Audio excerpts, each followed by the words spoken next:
Hello, hello, j'espère que vous allez bien par la grâce de Dieu, que votre journée, votre soirée, je ne sais pas, se déroule bien avec le Seigneur comme d'habitude. Jésus vous aime et cela ne changera jamais. Alors là, c'est la vidéo numéro 4. Waouh! C'est incroyable comment Dieu fait les choses parce que là, c'est une story time. Je sais pas, ça coule, ça coule, ça coule. Je parle, hein. Le Seigneur me permet de parler, de dire des choses même sensibles, hein. Gloire à son nom. Il y a un temps pour toi avec Dieu. Eh ben, on sert un grand Dieu. Vraiment, cette vidéo-là, déjà à la base, quand j'avais commencé, je me disais, mais vraiment, est-ce qu'on va la poster? Est-ce que. Non, non, je vois vidéo 4, c'est-à-dire que vraiment le Seigneur, il dit, ok. Donc, je sais plus ce que je disais dans la vidéo 3, parce que là, il est 5h14 maintenant, parce que le temps passe vite.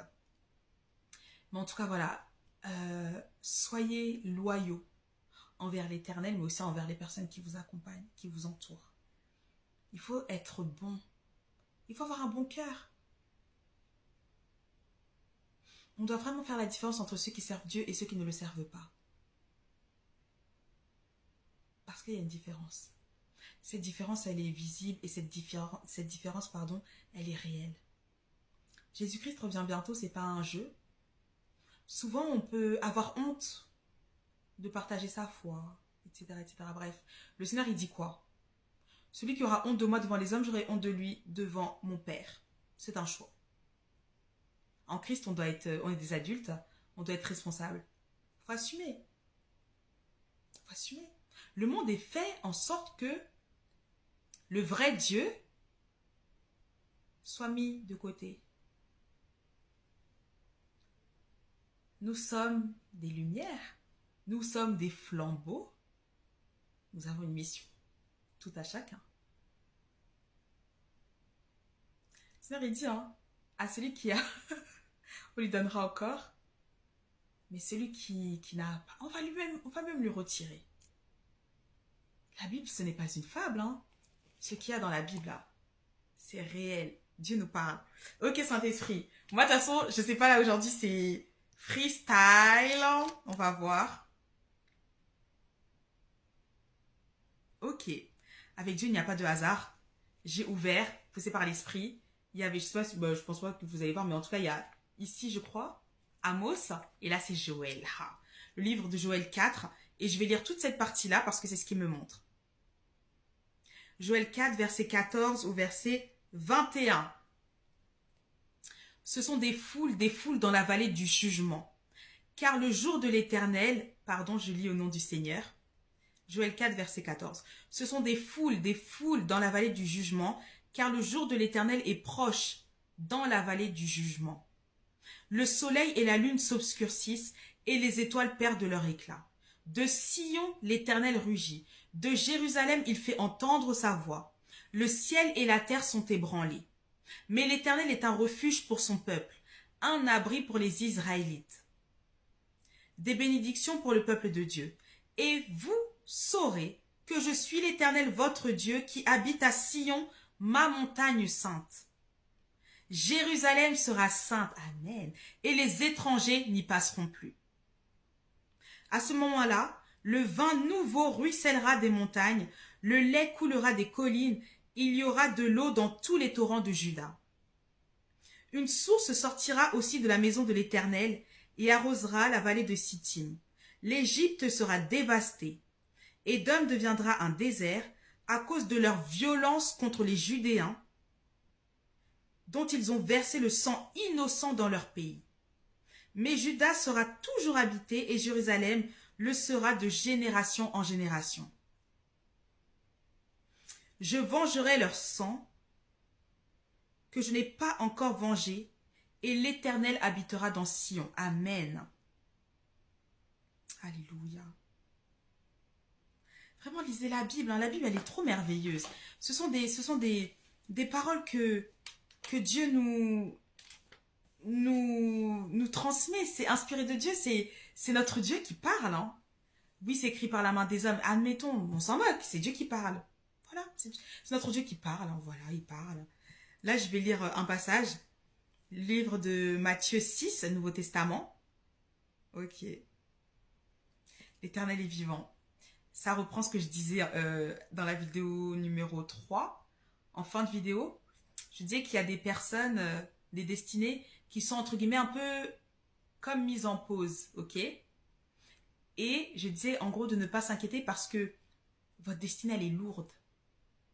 Et vous devez avoir la capacité de pouvoir porter cela avec fierté. Pas orgueil, mais avec fierté. De dire non, Dieu m'a béni. Voyez un peu, il y a des rois et des reines au milieu du peuple de Dieu. Oui, des prophètes, des prophétesses, des apôtres. Dieu n'a pas changé. Il n'a pas changé. Je vais lire au nom du Seigneur. À partir du verset... du verset 30. Non, 29. Cependant, je vais lire au nom du Seigneur. Cependant, je vous dis que Salomon lui-même, dans toute sa gloire, n'a pas eu d'aussi belle tenue que l'une d'elles. Si Dieu habille ainsi l'herbe des champs, qui existe aujourd'hui, et qui demain sera jetée au feu, ne le fera-t-il pas bien plus volontiers pour vous, gens de peu de foi? Ne vous inquiétez donc pas, et ne dites pas que mangerons-nous, que boirons-nous, avec quoi nous habillerons-nous. En effet, tout cela, ce sont les membres des autres peuples qui le recherchent. Or, votre Père Céleste sait que vous en avez besoin. Recherchez d'abord, le royaume et la justice de Dieu, et tout cela vous sera donné en plus. Ne vous inquiétez donc pas du lendemain, car le lendemain prendra soin de lui-même. À chaque jour suffit sa peine. Amen. Gloire à l'Éternel. Gloire à l'Éternel. Ok, les vrais disciples. Là, c'est Matthieu 7, verset 21 au verset 23. Ah ouais, ok, là, ça va être de la lecture. Parce que, en fait, tous les passages que Dieu est en train de me montrer sont liés aux vidéos 1, 2, 3 et 4. Incroyable. Les vrais disciples. Ceux qui me disent Seigneur, Seigneur, n'entreront pas tous dans le royaume des cieux, mais seulement celui qui fait la volonté de mon Père Céleste. Beaucoup me diront ce jour-là, Seigneur, Seigneur, n'avons-nous pas prophétisé en ton nom? N'avons-nous pas chassé des démons en ton nom? N'avons-nous pas fait beaucoup de miracles en ton nom? Alors je leur dirai ouvertement, je ne vous ai jamais connus. Éloignez-vous de moi, vous qui commettez le mal. Cela veut dire que Dieu voit à l'intérieur des cœurs, c'est lui qui sonde les reins et les cœurs. Peut-être que devant les hommes, on se dit waouh, tellement loin, waouh, mais tellement. Le Seigneur dit non, pas du tout. Mais en tout cas, merci parce que quand même, à travers ton ministère, j'ai pu attirer quand même mon peuple. Les vrais. Voyez un peu, il faut être très vigilant. Il faut être très vigilant. Je continue. Des bases solides pour la construction et ensuite je m'arrêterai là. C'est pourquoi toute personne qui entend ces paroles que je dis et les met en pratique, je la comparerai à un homme prudent qui a construit sa maison sur le rocher. La pluie est tombée, les torrents sont venus, les vents ont soufflé et se sont déchaînés contre cette maison. Elle ne s'est pas écroulée parce qu'elle était fondée sur le rocher, fondée sur le roc. Petite parenthèse. Ça, ce sont les combats. Voyez un peu ce que je disais. Parfois, l'ennemi, il te pressurise, il te... Waouh, tu sens qu'il veut te... Tu te dis, mais c'est quoi le but? Le but, c'est que tu meurs. Le but, c'est que tu ne t'en sortes pas. Le but, c'est que tu puisses maudire Dieu. C'est tout ça le but. Puisqu'il sait qu'il ne peut pas te tuer. Alors, il va faire en sorte que tu dises des abominations poussées par lui contre l'Éternel. Mais puisque tu es fondé sur le roc, le Seigneur ne permettra pas cela. Il ne permettra pas cela. Je reprends. Verset 26 au verset 27. Mais toute personne qui entend ces paroles que je dis et ne les met pas en pratique ressemblera à un fou qui a construit sa maison sur le sable. La pluie est tombée, les torrents sont venus,